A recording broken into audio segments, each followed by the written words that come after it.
evening and welcome. I am Amarachi Ubani. Tonight, the federal government removes Comptroller General of Immigration, David Paradang, replaces him with his deputy.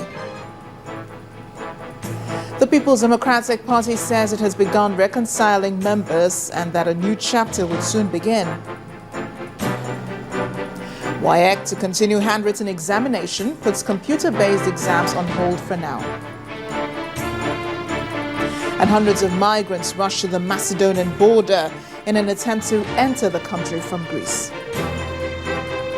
On Business News tonight, federal government approves the conversion of loans for 11 states into federal government bonds.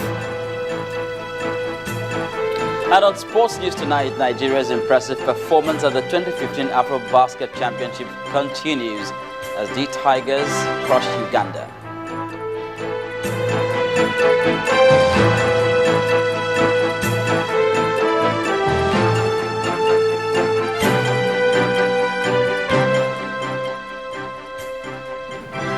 The cleanup in the public service is continuing as President Muhammadu Buhari today suspended the Comptroller General of the Nigerian Immigration Service, Mr. David Paradang. In a two-paragraph statement, the federal government said his deputy, Mr. Martin Abeshi, is to take over from him with immediate effect. The statement also explains that the suspended Comptroller General was in office during the famous immigration recruitment in 2014, which led to the death of at least 15 applicants. Mr. Paradang was appointed the Comptroller General of Immigrations in June 2013 for a 4-year tenure. In other news, the acting national chairman of the People's Democratic Party, Mr. Uche Secondos, says the party has scheduled a series of meetings to address crisis in the party's National Executive Council. According to Mr. Secondos, the caucus will convene several meetings in the weeks ahead to resolve serious party issues involving its leadership. There have been several agitations by members of the party since the last general elections, calling for the resignation of its National Working Committee for failing to lead the party to victory. One after the other, some chieftains of the People's Democratic Party filed into the official residence of the Ondo State Governor in Abuja. After about 5 hours behind closed doors, the meeting came to an end. The acting national chairman spoke to journalists about the outcome of the meeting. As you can see, the governors, the chairman of BOT is here, and also the chairman of Governors Forum. We had agreed that in the next 1 week, there will be another caucus meeting to determine the NEC meeting and the BOT on other very, very serious issues that will be on our agenda on the next National Caucus meeting. When asked whether the meeting also discussed the grievances of its members with the National Working Committee, Mr. Secondos said the party has resolved all differences. All of that, we're putting them together and they have agreed. Grievances are normal. All of that have been resolved and we're working together towards holding a national conference. Others who were in attendance were optimistic about the unity of the party and its coming back to power. Clearly a desire to face the truth and the realities of our situation as a necessary impetus for moving forward. Today we are laying the building blocks for the rebirth of our party. It's going to get back there. The bone shall rise again. We looked at those issues and we did air out our worries, and those worries were carried along. And if you remember, you people covered it up, and then we discussed it, and I'm sure that we're continuing to discuss and we'll find common grounds on those issues. Many stalwarts of the party, including state governors and the National Publicity Secretary, the Senate Deputy Leader and the Senate Minority Leader, were absent at the meeting. The former president of Nigeria, Chief Olusegun Obasanjo, says he's optimistic about the future of the country under the leadership of President Muhammadu Buhari. The former president's comments were made at his Hilltop home as he hosted executives of the National Association of Nigerian Students. He told them that the nation is now on track to development. That it is important that the issue of leadership, which was what many of us were clamoring for, God has helped us. There's no individual who is a paragon of perfection. No. There's no angel here on earth. No. For me, there's no Messiah except Jesus Christ. No. But there are people, there are leaders who are mindful of what is required for the majority of this country, and they are ready to stick out their neck for it. There are. And I believe that God had given us such a leader at this time. And I believe that, like you have rightly said, what we have seen in the last, 2.5 months, June, July, is an indication that our dream may be coming true. Former President Chief Olusegun Obasanjo, for now, students writing the West African Examinations Council papers can prepare for the exams with the hope of participating in a handwritten test. That's because WAEC says it will not introduce the computer-based test in its examinations. An official of the council, Mr. Charles Eguridu, told journalists in Abuja that computer-based tests cannot be used to determine the knowledge of students in certain subjects, as the council's exams are based on theory, not objectives.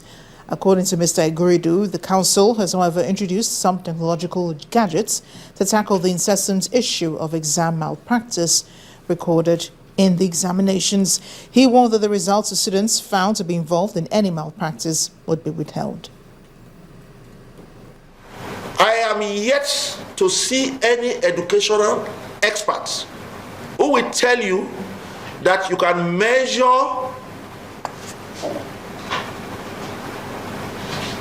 the psychomotor domain using CBT. Any test that you use computer to evaluate who will be a good carpenter cannot be a valid test. Any test that we use computer to evaluate who will be a good plumber cannot be valid.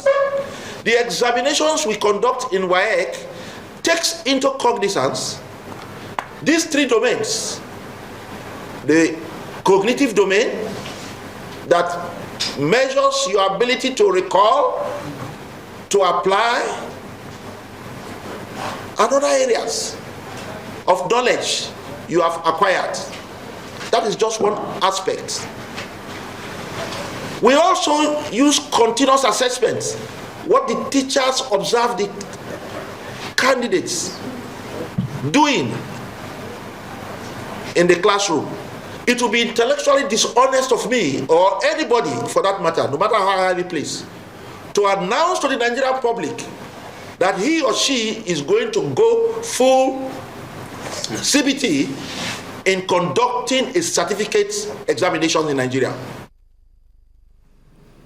For the umpteenth time, players in the oil and gas sector and their senior partner, the Nigerian National Petroleum Corporation, the NNPC, is asking the federal government to deregulate the downstream sector. After a forum in Lagos, experts argue that the current trend pricing regime for gas is actually a disincentive to would-be investors, and consequently power generation will always suffer a setback. Our energy correspondent, Olu Phillips, has more on the conference. It's not often you see a confluence of energy experts, regulators, investors, and industry players in the oil and gas sector all in one room. So, what's happening? Well, they are here to compare notes and find possible solutions to the challenges in the sector. For starters, subsidy on fuel has to go, and this is the position of the NNPC. Over 5 trillion naira was expended between 2006 and 2012. Subsidy creates distortions in government revenue distribution as a result of round-tripping and unnecessary carryover of expenditures every year in a way that is difficult for government to control or to sustain. Taking the discussion further, a major player in the industry simply states what they want if investments will return to Nigeria. We're looking for an industry where large-scale investments can then be made in refineries, pipelines, import facilities. We're looking for an industry where there's competition, increased efficiencies within organizations, because if I'm in a deregulated environment, I'll be forced to deliver at a certain degree of efficiency. Others couldn't agree any less on what the federal government must do, and quickly so. Now we have quite a lot of investors waiting to invest in oil and gas industry. They cannot invest because there's no clear policy direction as we speak. And there's no way people will invest in downstream with the current policy regime. You are not controlling costs, you want to be controlling the price. It doesn't work. The discussion turns over to gas, and the argument here is that to avoid an impending energy crisis, the $2.30 pricing paid for per 1,000 scuff of gas will kill the domestic market if not improved. Until government gets out of the business of trying to regulate commercial transactions between two profit-making entities, you will not have the gas you need to solve the power crisis you have in Nigeria. It does appear the huge investment in power so far is not commensurate to outputs. Where is the weak link? This problem of vandalism, why are we not situating these power stations close to where the gas is being produced? Why are we running pipelines of a distance of over 500-600 kilometers that is susceptible to vandalism?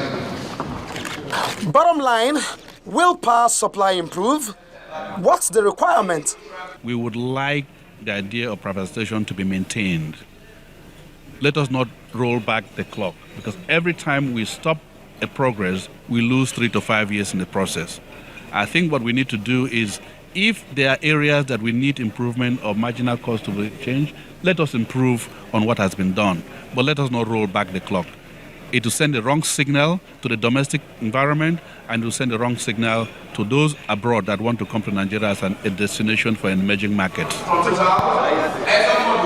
There seems to be a conflict which needs to be resolved between the federal government and the private sector, and the part of the federal government which tries to provide safety net, and the private sector that is determined to make money from every business, and legitimately so. In doing that, we need to maintain some of the reforms and some of the strategies that are already started. By so then we can achieve the sustainable development that we are all yearning for. From Lagos, Olu Phillips, Channels Television News. Meanwhile, the Nigerian National Petroleum Corporation may resort to the use of community-based policing to protect its oil and gas pipeline network across the country. That's according to the Group Managing Director of the NNPC, Dr. Ibe Kachukwu, who has vowed to do all within his power to tackle the menace of pipeline vandalism and oil theft. Mr. Kachukwu made these comments as he received the Canadian High Commissioner to Nigeria, Ambassador Perry Calderwood, at the NNPC Towers in Abuja.